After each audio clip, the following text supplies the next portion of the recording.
kanina nabanggit mo na parang hard cases make bad law. So in these instances, judicial restraint would be more appropriate. Hayaan mo na yung political branches. Since you mentioned that, kasi kasama din yun sa mga tanong ko, because this hindi naman this very exact composition of the court, but most of them, this was the exact same court who have deferred to the political branches many times during Duterte's administration, di ba? Yung martial law, yung dolomite sa Manila Bay, same-sex marriage petition, and yet here, they are suddenly not deferring, and they're making this political exercise fall under their judicial review. What can you say about fair ba? Fair ba yung observation ko? Fair ba yung comparison ko? Well, first of all, biased ako kasi ako I favor judicial restraint. Okay? I mean, medyo parang hindi ako judicial activist type of lawyer. Medyo weird, kasi parang I litigate in favor of civil rights, pero pwede naman kasi yan judicial restraint. Nare-reconcile ko yan using expanded judicial review. But enough of that. Biased ako, but how is it fair? Well, Lian, ganito na lang yan. Yung question mo, sabi mo sa question mo, sa series ng mga kaso na to, during Duterte's time, judicial restraint palagi ang sagot ng korte. Tapos ngayon, biglang naging judicial activist. Yung tanong mong yon, the fact na yung tanong na yon ang nasa utak mo ngayon, how many Filipinos have the same question in their heads? Diba? Kasi we can control what we write. We can control how, for example, the House will act moving forward. But how the public reacts to what we write or what we release, that's their God-given, constitutionally given right. So the fact that you can come up with a question like that right now worries me as well. Kasi the Filipino is not stupid. It's actually a very educated and informed public. Medyo incisive sila. And ang worry ko lagi is how during the Duterte administration, di ba, parang thousands of Filipinos were killed without due process. EJ case, di ba? Those families, everyone who underwent that trauma, okay, they're alive. They will see this, and now they will begin to reflect on their own. So it's an issue that's very worrisome for me in terms of the administration of justice, because once people feel that hey, this does not compute to me, bakit ganito, they lose faith in the judicial system, diba? So parang it's gonna be a challenge. It's gonna be a challenge. That's why I call it a hard case, because I'll share you one very insightful incident. I've been teaching the subject for so many years now, close to 2 decades already. But it was only recently na may nagtanong sa akin in class na hindi ko masagot. Ang subject nun, Constitutional Law 2, Bill of Rights. Yung araw na yon, kakatapos lang namin, tinuro ko due process clause. No person shall be deprived of life, liberty, and property without due process of law.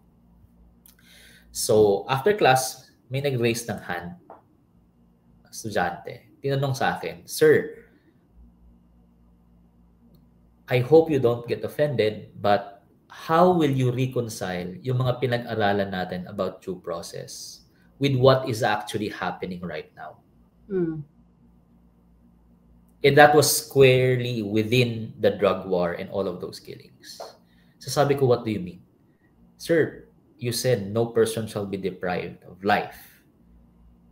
Every day pag uwi ko, nasa news, someone is. But no one is stopping them." May alam mo yun, tapos doon ako napatigil na parang, okay, yun, parang ang instinct kasi ng professor is to give an answer not based on legality. But this is something kasi na hindi mo masagot based on legality. Nabi ka, mga technicalities. Kasi it's happening. It's life. Diba? Hindi mo pwede burahin. And ito yung napansin ko talaga sa youth ngayon. Yung youth ngayon, they push back. They see these things. Yung tanong mo sa akin, you put that together on your own, you see those things, and you push back. So the more I try to, let's say, the majesty of the due process clause, ganyan, the more kayo nagre-resist eh. So I've learned na parang I can no longer teach the way I teach na I will use legal hermeneutics to distract you, ganyan. Hindi. I have to confront it directly. That's why this case for me is gonna be a challenge to teach because I'm pretty sure that if I teach it, another student is gonna ask me possibly an equally hard question. Kasi magkakasama yan eh. Francisco Gutierrez, and now this case. So for sure, naabangan ko may magtatanong ng kasing hirap na mga tanong mo sa akin, Lian.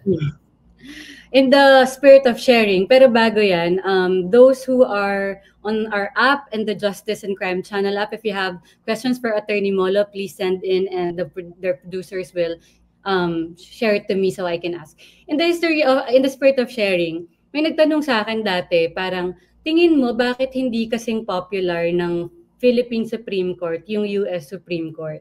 Kasi yung US Supreme Court, 'di ba, sobrang parang it has seeped into their pop culture, 'di ba? Parang may merch na si RBG and everything. Tapos sabi ko, hindi ko alam, pero siguro the Americans look at the Supreme Court as having a say in their personal lives, in their daily lives, 'di ba? Kaya ganun yung reaction nila sa Roe versus Wade, ganun. Kasi they see that the court affects their lives. And for a large part, parang baka hindi yun nakikita ng mga Pilipino. That was my theory. And now that you mention the drug war,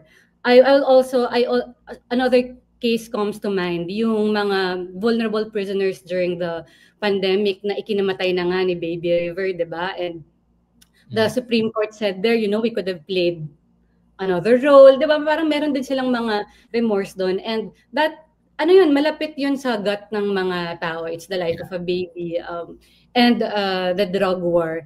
So, yun nga. Actually, sagot mo na. Pero parang going forward, parang is it fair for the people now then to demand na parang, okay, so when are you gonna decide the constitutionality of the drug war? Bilang gusto niyo naman palang maging judicial activist, ganun. When are you gonna decide the petitions for habeas corpus for Rodrigo Duterte? Gusto niyo naman pala maging active, ganyan. Fair ba yun na singilin? Hindi naman singilin, pero usisain sila sa kung kailan nila i-decide yung mga ganun. Well, it's every citizen's right to expect some movement, especially, diba? No public official is immune from the demand of citizen, diba, for some movement. Even the president, pwede mong, diba, asahan na kumilos. But in this context kasi, medyo na nga ako dahil naalala ko yung nangyari kay Baby River. Yeah, I think it was Justice Lazaro Javier who wrote a very heartfelt dissent there na parang the court can do something and we should do something. And I fully agree with her. Diba? Parang, come on, if we cannot save everyone, siguro naman the baby. I'm pretty sure, I'm not sure if inosente yung nanay, sige na nga, but I'm pretty sure inosente yung baby na yun. Diba? Parang masakit sa puso na nangyari yun eh. And it happened in the middle of a pandemic and everything. So all of this is in the public's consciousness. So your question, do you think they will demand? They've been demanding for so long. There's a reason why the Tulfos are unstoppable. What are they selling? Diba? An alternative form of justice. That's what they're selling. Right? So the fact that they're unstoppable means there are a lot of buyers. And as a lawyer, personally, I see my oath and I worry because there are kumbaga, in terms, pareho kami may tindahan, yung Tulfo brand of justice and yung tindahan na yung existing legal judicial system natin, parang ang daming nakapila doon, di ba? Yeah. Sa atin, parang we need to work together to really build that confidence up. It seeps into that kasi parang the feelings of the public is, where do I go to get equivalent justice? Speedy justice.